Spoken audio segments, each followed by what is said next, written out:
महाविकास आघाडीमध्ये त्यांना स्थान राहावं यासाठी आमच्या चर्चा सुरू आहेत. इंडिया आघाडी हा पुढला विषय आहे. आम्ही महाराष्ट्राचा विचार करतो आहोत. महाराष्ट्रामध्ये 48 पैकी किमान 40 जागा आम्ही जिंकाव्यात.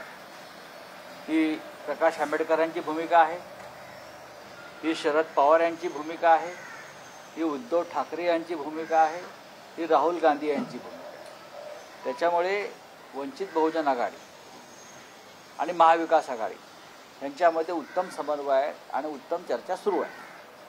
सर, जयंत पाटील भाजपा मैदान आहे अशी चर्चा सुरू आहे. जयंत पाटील कालच मातोश्रीवरती होते 2 दिवसापूर्वी आणि अशा प्रकारच्या अफवा किंवा बातम्या पसरवून काही उपयोग नाही. ज्यांना जायचं होते ते डरपोक लोक,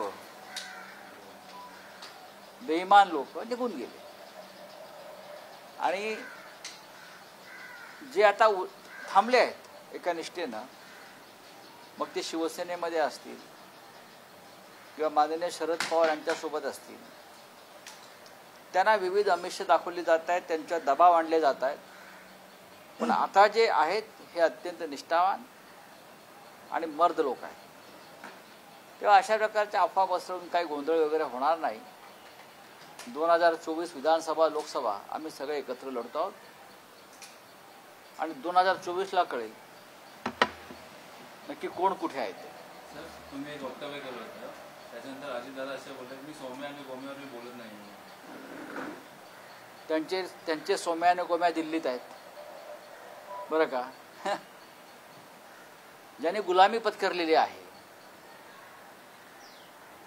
किंवा जे डरपोक आहेत त्यांनी आमच्यावर बोलूच नाही.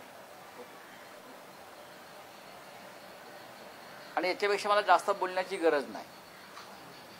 सोमे गोमे कोण हे 2024ला कळेल हे मी वारंवार सांगतो आहे. या महाराष्ट्रावर दिल्लीतून आक्रमण होत असताना, महाराष्ट्राचे उद्योग पळवले जात असताना, महाराष्ट्राचे रोजगार पळवला जात असताना, महाराष्ट्राचा पदोपदी अपमान करत असताना सध्याच्या सरकारमधले हौशे नवशे गवशे हे तोंडाला कुलूप लावून गप्प आहेत. त्यांना आमच्यावर किंवा इतर कोणावर बोलण्याचा अधिकारच नाही. इतकं नामर्द सरकार आणि नामर्द मुख्यमंत्री उपमुख्यमंत्री या महाराष्ट्राच्या नव्हे देशाच्या इतिहासात झाले असते. डोळ्यासमोर महाराष्ट्र लुटला जातो आहे, डोळ्यासमोर मुंबई तोडली जाते, डोळ्यासमोर मुंबई पुण्यातले उद्योग गुजरातला पळवले जात असताना सुद्धा फक्त आम्ही तुरुंगात जाऊ बोललो तर या भयाने जे लटपट आहेत ते का आमच्यावर बोलणार? त्याने बोलूच नाही.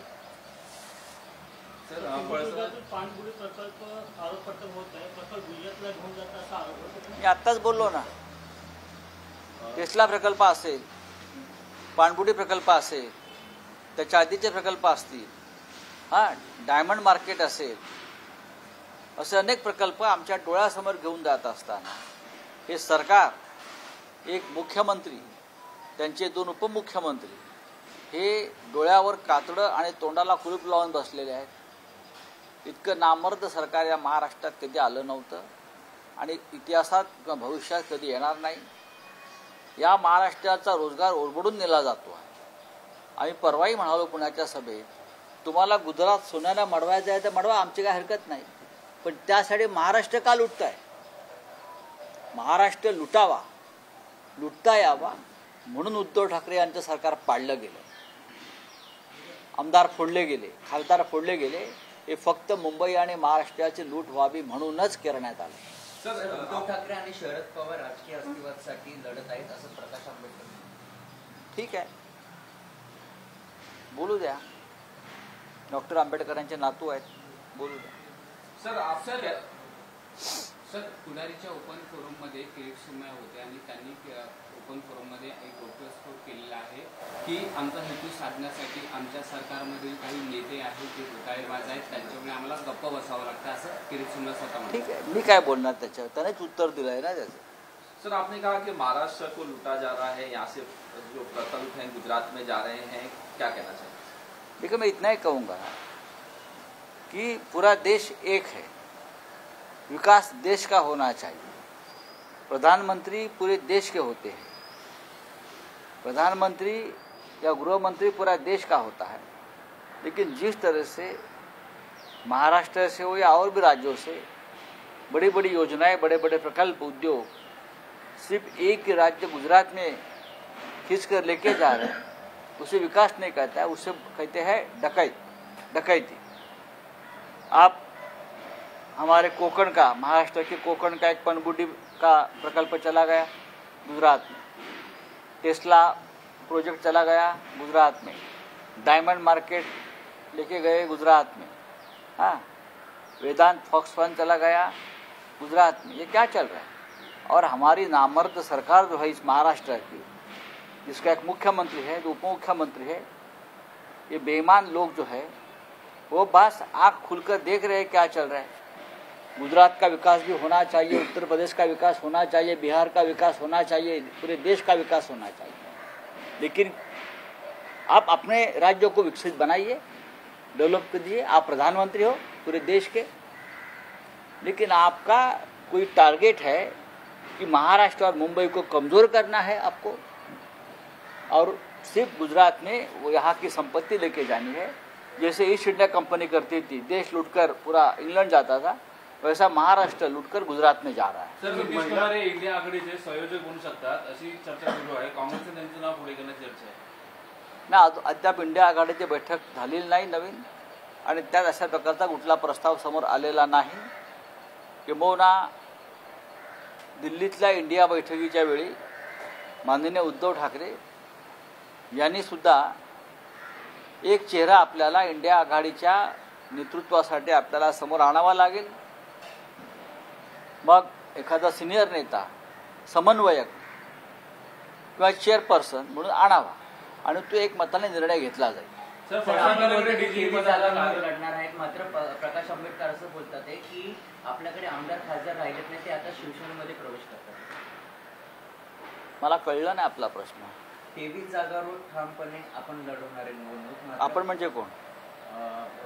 आपले युती म्हणजे काँग्रेस आणि शिवसेना। मात्र एकीकडे प्रकाश आंबेडकर असे म्हणतात। मला प्रकाश आंबेडकर काय म्हणतात ते तुम्ही सांगू नका। प्रकाश आंबेडकरांबरोबर आमची योग्य चर्चा सुरू आहे आणि आमची चर्चा ही अंतर्गत चालू आहे, आम्ही बाहेर चर्चा करत नाही। महाराष्ट्रात 48 जागा आहेत आणि 48 जागांच्या वाटपामध्ये महाराष्ट्रामध्ये शिवसेना, काँग्रेस, राष्ट्रवादी काँग्रेस ह्याच्यामध्ये कोणताही मतभेद नाही। सर, बिहार में एक महिला पे दुष्कर्म हुआ है और 60 दिन के बाद मामला दर्ज हुआ है। इसमें 3 बीजेपी के बड़े आईटी सेल के आप बिहार की बात करो या उत्तर प्रदेश की? UP sir. आप बनारस की, वाराणसी की बात करो, जो प्रधानमंत्री मोदी जी का चुनाव क्षेत्र है और बहुत ही पवित्र स्थल है, धार्मिक क्षेत्र है। आप एक जगह पे राम मंदिर का उद्घाटन करने जा रहे हो, हाँ, और दूसरी तरफ आपके चुनाव क्षेत्र वाराणसी में 3 हमारी सीता मैया का वस्त्रहरण जिसने किया, वो आपके खास लोग, आपके साथ हमने आपके फोटो देखे हैं। उससे पता चलता है कि बीजेपी का जो आईटी सेल है उसका कैरेक्टर क्या है। जो हम सबको, पूरे विपक्ष को बदनाम करने के लिए जो आईटी सेल का इस्तेमाल होता है ना, उसमें किस दिमाग वाले लोग बैठे हैं, उनका चरित्र और चारित्र क्या है ये दिखता है। नहीं, ये तो है भारतीय जनता पार्टी। इसमें बुलडोजर चलेगा क्या सर, आपको लगता है? नहीं, यहाँ नहीं चलेगा, यहाँ नहीं चलेगा। ये घर के चोर है ना, ये घर के लफंगे, घर के बलात्कारी है, उनके ऊपर कुछ नहीं चलेगा। चलिए, नीतीश कुमार को संसद बनाने की बात हो रही है। बात हो रही है ना, हाँ। जब सामने प्रस्ताव आ जाएगा तब निर्णय लिया जाएगा। सर, प्रकाश आंबेडकर ने कहा कि आपसे तो बातचीत हो रही है, लेकिन कांग्रेस की तरफ से और बाकी लोगों की तरफ से कुछ सीट। मुझे ऐसा नहीं है। कांग्रेस पार्टी ने और राष्ट्रवादी कांग्रेस पार्टी ने भी प्रकाश आंबेडकर जी को महाविकास आघाड़ी में न्योता दिया है और उद्धव ठाकरे साहब को कहा है कि आप उनसे बातचीत करें। सर फरसाणाकडे सर भाजप घोटाळेबाजांबद्दल तडजोड करते असं किरीट सोमय्या का म्हणत असतात? मला माहिती. सर फरसाणाकडे डीजीपीचा कार्य करून दिला आहे, मात्र रश्मी शुक्ला अजून वेटिंगवर आहे. 31 दिसंबर का सीट शेयरिंग के लिए अलायंस के लिए इनकी कल ही मेरी खड़गे साहब से बातचीत हो गई. उद्धव ठाकरे जी ने कहा था कि खड़गे साहब से बातचीत करिए एक बार, तो मेरी कल रात को बातचीत हो गई. खड़गे जी बेंगलोर में है, अब दिल्ली में आ जाएंगे. महाराष्ट्र में जो बातचीत करनी है उसके लिए खड़गे साहब ने एक हाई लेवल कमेटी की स्थापना की है. पहले उनसे बातचीत होगी, बाद में हम खड़गे साहब से और राहुल जी से बात करेंगे. अगर लगता है कि बातचीत करनी चाहिए तो बातचीत करेंगे.